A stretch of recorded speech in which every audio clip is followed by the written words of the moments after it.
Et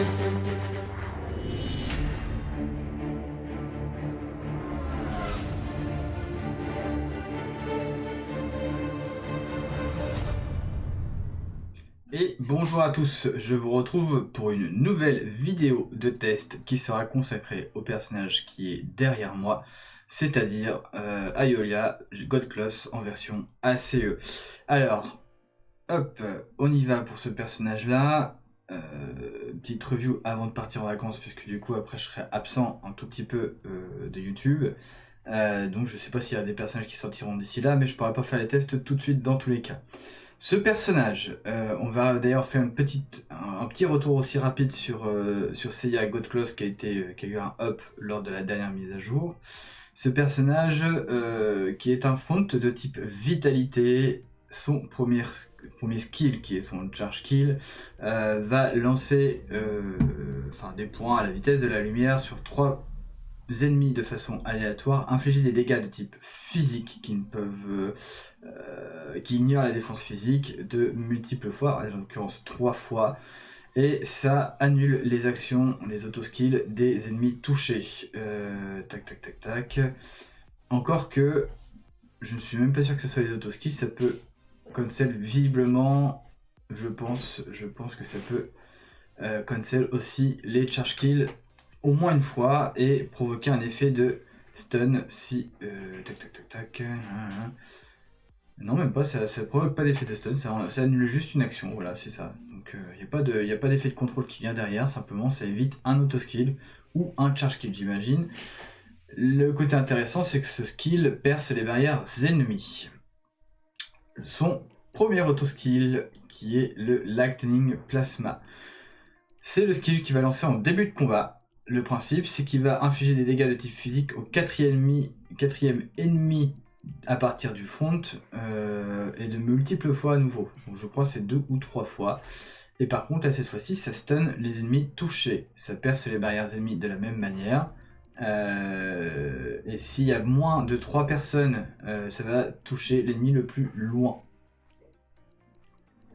Voilà, l'ennemi le plus loin avec un modificateur de 2875. Le Lightning Bolt, qui est son troisième skill, qui va permettre en fait de remplacer ses attaques basiques par ce skill. Ce skill inflige des dégâts qui ne peuvent pas être, qui ignorent la défense physique une nouvelle fois sur les 4e ennemis le plus loin du front et de multiples fois aussi.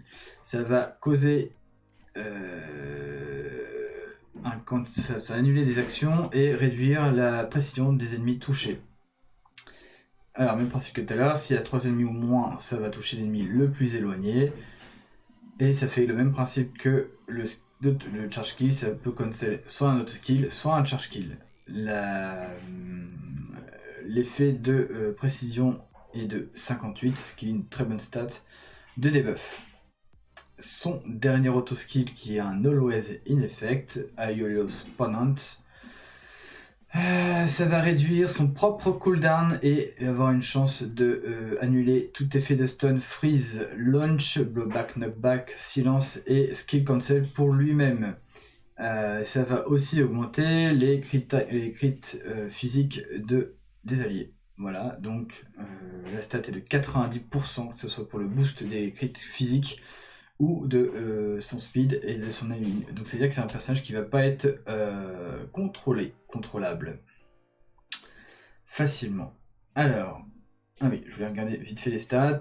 Dans les stats, on va voir que c'est un personnage qui a un Cosmo Recovery à 63, un pool HP de 152 987, ce qui est assez faible pour un front, compte tenu de mon Star Hill. On peut facilement trouver meilleur à ce niveau-là, tout en sachant qu'il est que Araya 1, ce qui fait qu'il a une défense de 4500 et une faible résistance furie à 3781. Pardon.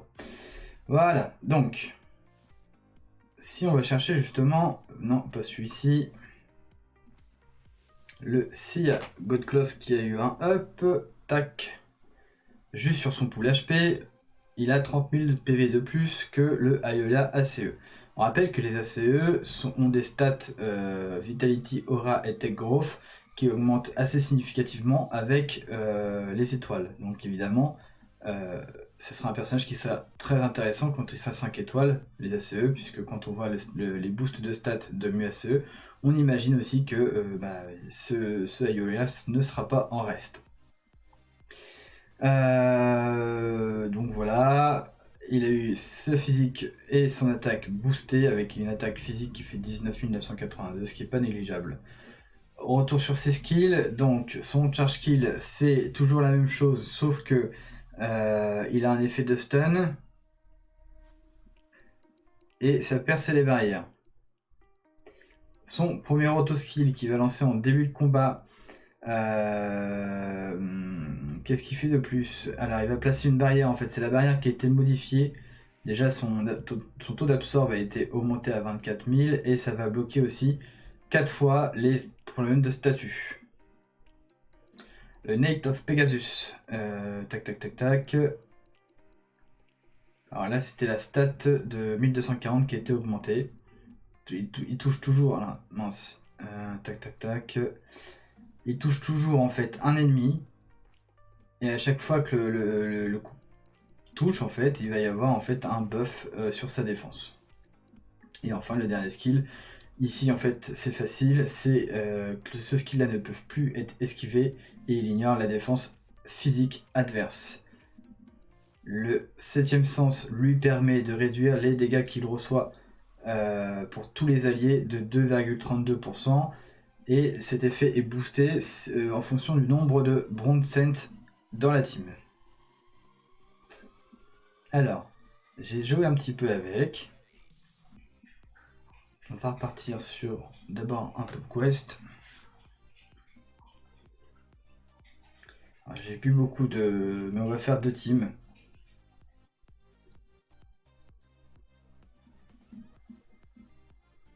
Une team qui m'avait fait... que j'avais trouvé sympa, c'est celle-ci.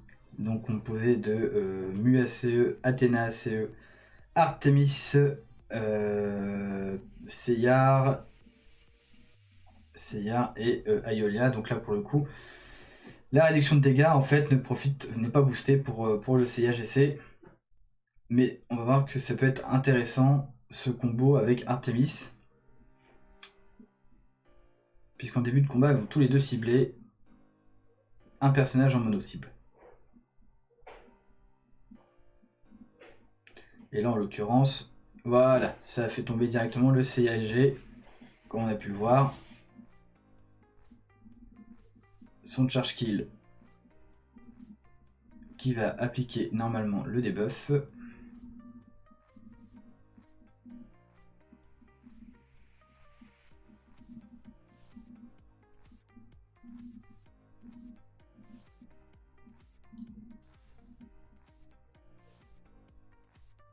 Donc si on regarde les dégâts, on a un Aeolia qui a fait presque 536 000 de dégâts, ce qui est pas mauvais.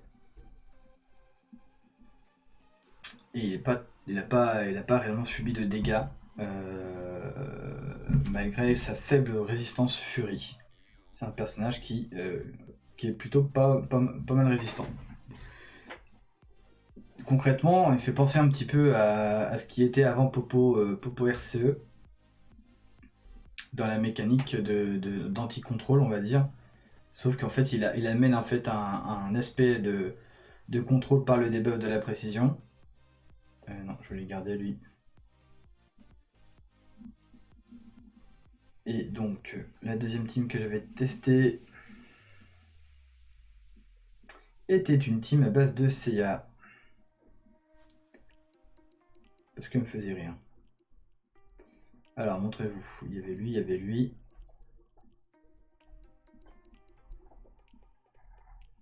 Je suis trop bas là. Alors, tac. Et puis... alors, faut que je le retrouve. Là.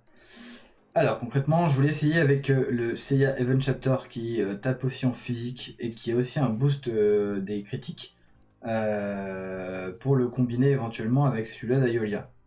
Je mets Seiya GC parce que pour moi c'est un très bon personnage qui va permettre en fait à Iolia d'exprimer, enfin de pouvoir tanker beaucoup plus facilement qu'auparavant.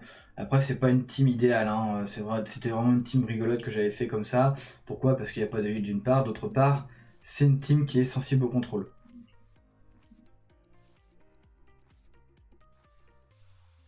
Et j'ai même pas regardé contre quoi je jouais.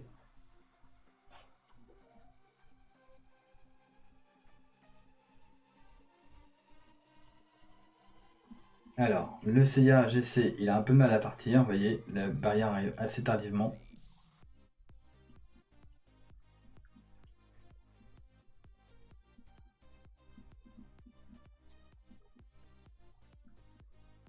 Alors, on va voir le charge kill. Alors, on n'a pas trop bien vu.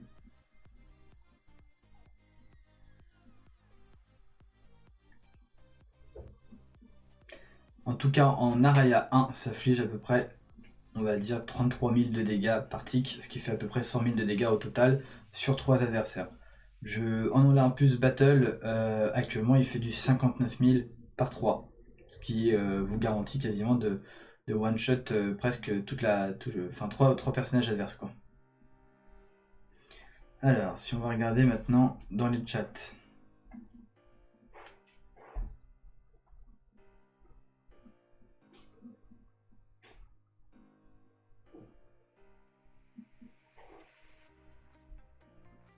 Non, c'était pas là.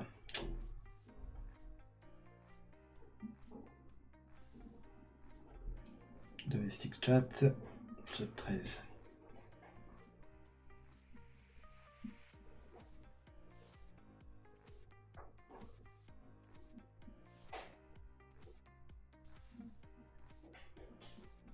Voilà. Il y a quelques teams là qu'on va utiliser, que je connais pas du tout d'ailleurs.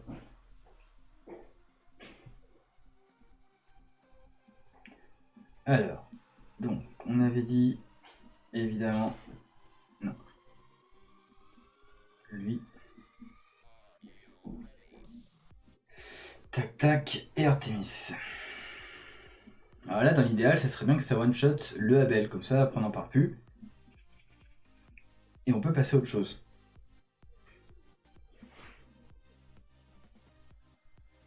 Ouais, ça va prendre sur aucun des deux.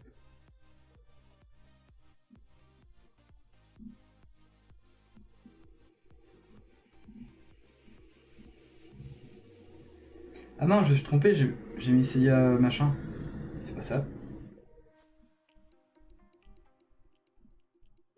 Ouais, bon, ok. On la refera celle-là.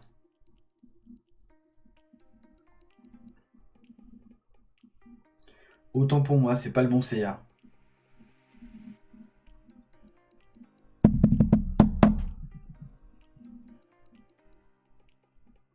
J'ai mis Seiya Level Chapter à la place de Seiya GC. C'est absolument pas ce que je voulais faire.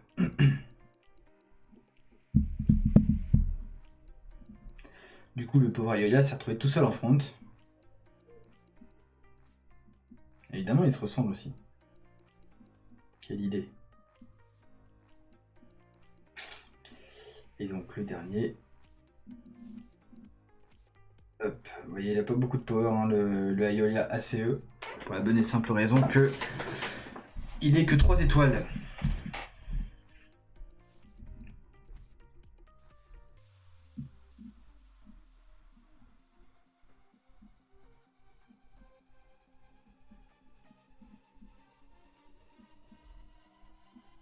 Bon, bah ça va pas trop. Au moins, on a pu voir quelque chose, effectivement, c'est que sur la résistance Fury, il prend très très cher. Là, on l'a vu sur le Shiryu. Ça fait mal.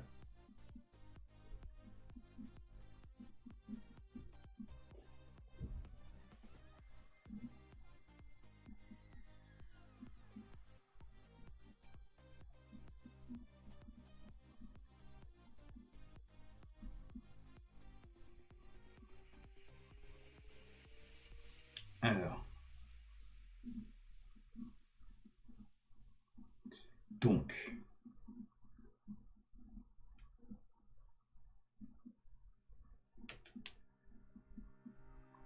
Ça, je garde, c'est ma base. Ça me paraît très bien. Après, je voulais essayer aussi en auto-skill, accélération d'auto-skill, voir ce que ça pouvait donner.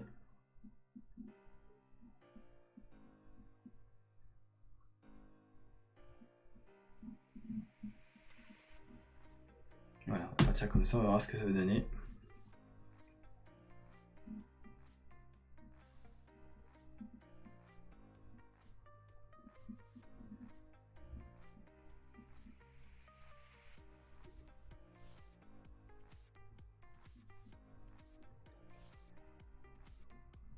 Ouf, ça a pris cher.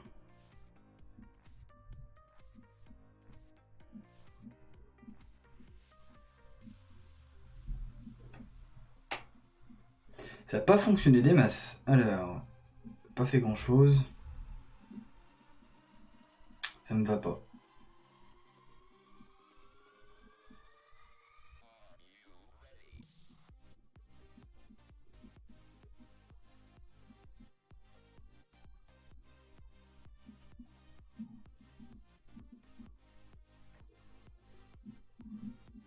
Ça va pas parce qu'en plus on voit pas ce qu'il fait en fait. Alors. Sur du ADSACE. Alors. Tac.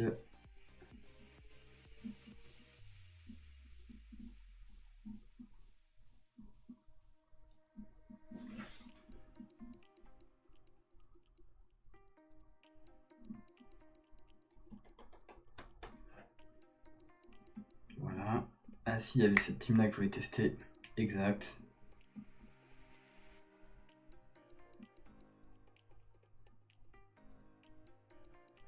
Mais à ce moment-là, je voulais mettre plutôt yoga. En fait, je voulais jouer comme ça.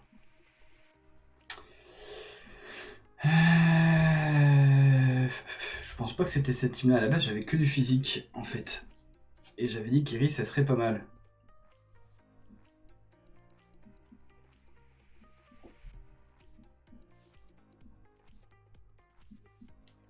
Ah mais évidemment, s'il meurt aussi, ça va pas donner grand chose.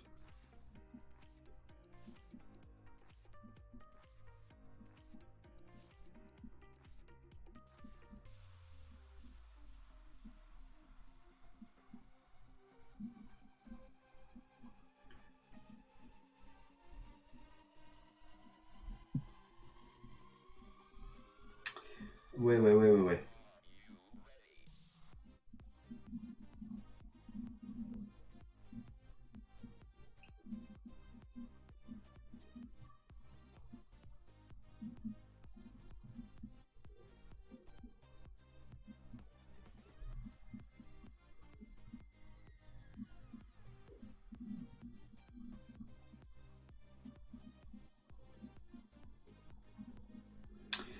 C'était pas ça ma team.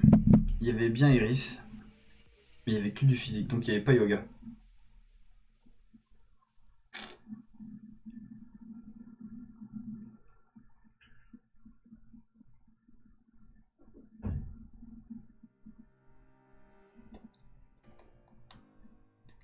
Essayons autre chose. Pour moi, il y avait lui. Ah oui, c'est ça. Exact.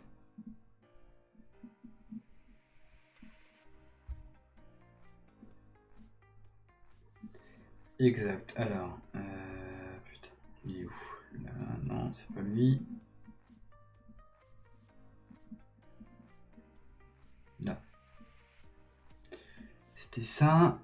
Après, Iris. Lui.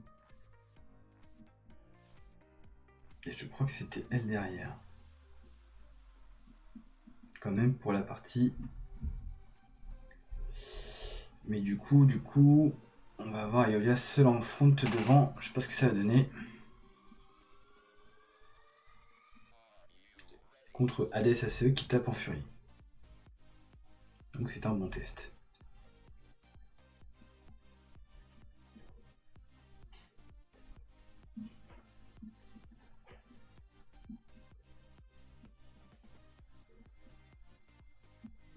Bon, en tout cas, celui qui est au fond à droite est tombé assez rapidement.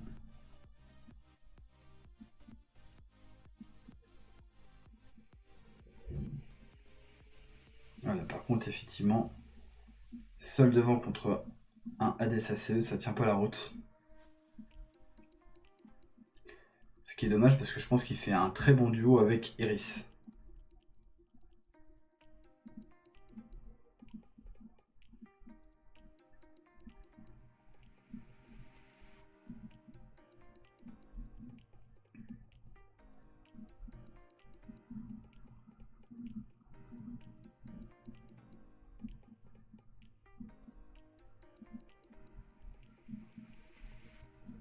Je suis même pas sûr de tomber dans les délais. Il est tout le temps invincible. À 2, il me pulvérise.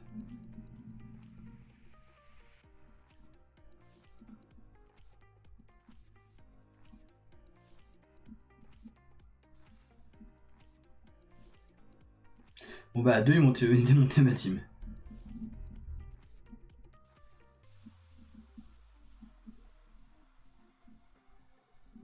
Donc il y a un potentiel là-dedans. Faut juste trouver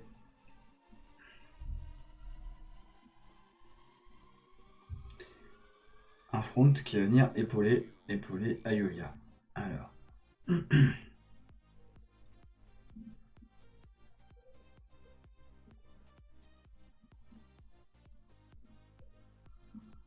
Tac. Non. On va utiliser le duo. Et après j'ai un problème. Ah non, je sais.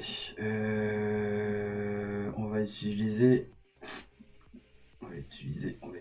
lui. Et lui.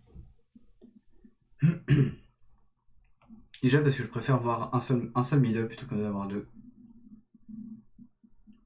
J'ai même pas regardé la team que j'ai affrontée, mais bon, c'est pas grave.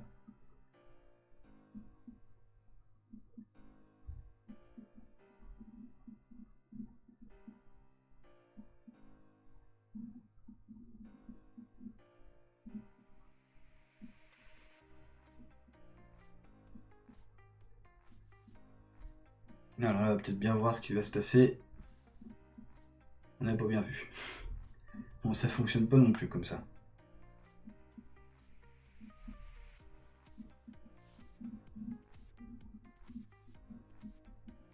Il n'y a pas eu grand chose qui s'est passé en fait.